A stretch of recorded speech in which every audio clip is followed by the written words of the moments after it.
The emergency council chamber aboard the starship Viridian Dawn had never witnessed such fury. Ambassador Zethkar of the Altuiran Federation stood with his 6 arms trembling, his usually composed blue-scaled features contorted in an expression that would have been recognizable as rage to any human observer.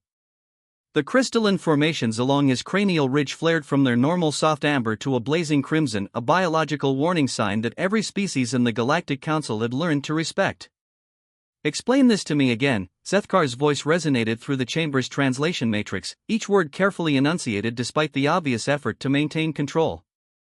"Because surely, in all my cycles of diplomatic service, I have misunderstood something fundamental about this situation." Commander Vex of the Terran Colonial Authority shifted uncomfortably in his seat, the human's face pale beneath the harsh artificial lighting.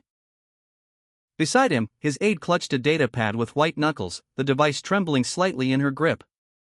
"Ambassador, the children were classified as potential security threats." "Children." The word exploded from Zethkar with such force that several of the chamber's bioluminescent panels flickered in response to the sonic pressure. His secondary arms spread wide in the Altuiran gesture of complete incredulity while his primary hands slammed against the curved table surface. "You speak of human offspring, beings not yet reached maturity, as threats to your military operation?" The silence that followed was deafening. Through the chamber's transparent aluminum viewport, the distant blue marble of Earth hung like a jewel against the starfield, seemingly peaceful despite the chaos that had erupted in its orbital space just hours before. Zethkar began to pace, his elongated limbs carrying him in measured steps around the perimeter of the room. When Alterans paced, other species had learned, it was time to prepare for either profound wisdom or devastating consequences. "In my homeworld's archives," he began, his voice now carrying the dangerous calm that preceded a storm, "we have detailed records of first contact with 47 different species." 47, Commander Vex. "And in not one of those encounters did any civilized species ever consider imprisoning the young of another race as an acceptable diplomatic strategy." Dr. Sarah Chen, the lone civilian in the room, found her voice. "Ambassador, with respect, these children were found in an unauthorized zone during the evacuation. Protocol dictated." "Protocol." Zethkar stopped pacing and turned to face her, his large, multifaceted eyes reflecting the room's light like shattered prisms. "Dr. Chen, your species has a saying, does it not? The road to hell is paved with good intentions? Your protocol has just constructed a magnificent highway." He activated his personal holographic display with a gesture, and suddenly the room was filled with floating images, surveillance footage from the detention facility where 43 human children, ranging in age from 5 to 16, sat in sterile holding cells designed for adult prisoners. "Look at them," Zethkar commanded, his voice dropping to barely above a whisper. "Look at what your protocol has accomplished." The images were damning. Children huddled together in corners, some crying silently, others staring at walls with the 1,000-yard stare that trauma specialists recognized immediately. A girl no older than 7 clutched a stuffed animal that had somehow survived the evacuation, while teenage boys tried to maintain brave faces for the younger ones despite their own obvious fear. "The youngest is 5 Earth years old," Zethkar continued, manipulating the display to focus on a small boy with dark hair who had cried himself to sleep on a metal bench. 5 years. In Altuiran development, that would be equivalent to a larval stage of being so dependent on parental care that separation for more than a few hours would constitute biological torture. Commander Vex's jaw tightened. "Ambassador, you don't understand the situation. These children were unaccompanied minors found in a restricted zone during an active evacuation. We had no way to verify their identities or locate their guardians.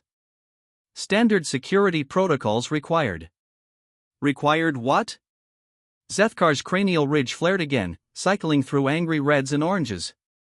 "Required you to treat them as enemy combatants? Required you to strip them of their personal belongings and place them in detention facilities designed for war criminals?" The ambassador moved to the viewport, pressing one of his hands against the cool surface as he gazed down at Earth. When he spoke again, his voice carried a weight that seemed to echo through the chamber's very structure.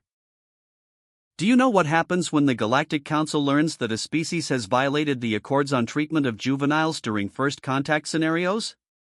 He didn't wait for an answer. They are classified as a Category 7 civilization, barbaric, unsuitable for integration into galactic society, and subject to immediate quarantine. Dr. Chen gasped. Quarantine? Complete isolation, Zethkar confirmed without turning around. No trade, no technology exchange, no cultural contact. Your species would be left to develop or destroy itself in complete solitude. The Council has done this before, Dr. Chen. The Vortak Empire was quarantined 600 years ago for similar violations. Their homeworld is now a radioactive wasteland. The chamber fell silent except for the subtle hum of life support systems. Commander Vex stared at the images of the detained children, his expression cycling through anger, fear, and something approaching realization. What do you want us to do? He asked finally. Zethkar turned from the viewport, and for the first time since entering the chamber, his cranial ridge had returned to its normal amber hue. What I want, Commander, is for you to demonstrate that humanity possesses the basic moral development necessary for galactic citizenship. He gestured, and the holographic display shifted to show the facility's schematics. You will immediately relocate these children to appropriate civilian quarters with proper amenities, beds, toys, access to their cultural foods. You will assign qualified childcare specialists to attend to their emotional needs. You will establish communication protocols so they can contact any surviving family members. And if there are security concerns, Vex began. Then you address them with intelligence, not brute force. Zethkar cut him off.